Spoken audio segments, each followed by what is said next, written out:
अस्सलामुअलैकुम friends, everyday science YouTube channel के viewers को एक नई वीडियो में खुशामदीद कहता हूं। दोस्तों, हम अंडे मुख्तलिफ मकासद के लिए इस्तेमाल करते हैं। अगर हम अंडे किसी ऐसे सोर्स से हासिल कर रहे हैं जो फ़्रेश अंडे मुहैया करता है तो हमें इनको चेक करने की ज़रूरत नहीं है। लेकिन अगर हम किसी ऐसे सोर्स से अंडे लेते हैं जहां से हमें उनके फ़्रेश होने का यकीन ना हो तो हमें पकाने से पहले इन अंडों को चेक कर लेना चाहिए। इस मकसद के लिए हम फ्लोटेशन टेस्ट का इस्तेमाल कर सकते हैं।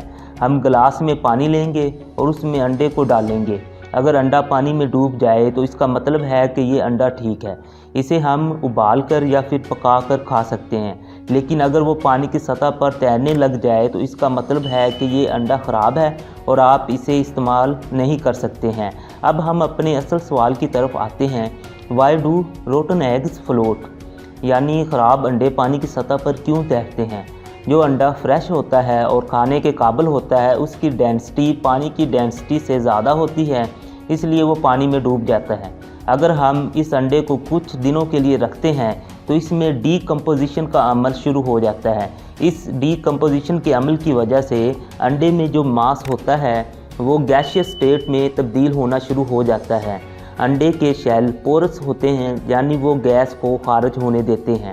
इस तरह ये गैस अंडे के शेल से खारिज होना शुरू हो जाती है। जब अंडे काफ़ी मकदार में गैस खारिज कर देते हैं तो अंडे की डेंसिटी कम होना शुरू हो जाती है। जब इसकी डेंसिटी पानी की डेंसिटी से कम होती है तो वो पानी की सतह पर तैरना शुरू कर देता है। Thanks for watching. वीडियो अच्छी लगे तो इसे लाइक और शेयर करना ना भूलें।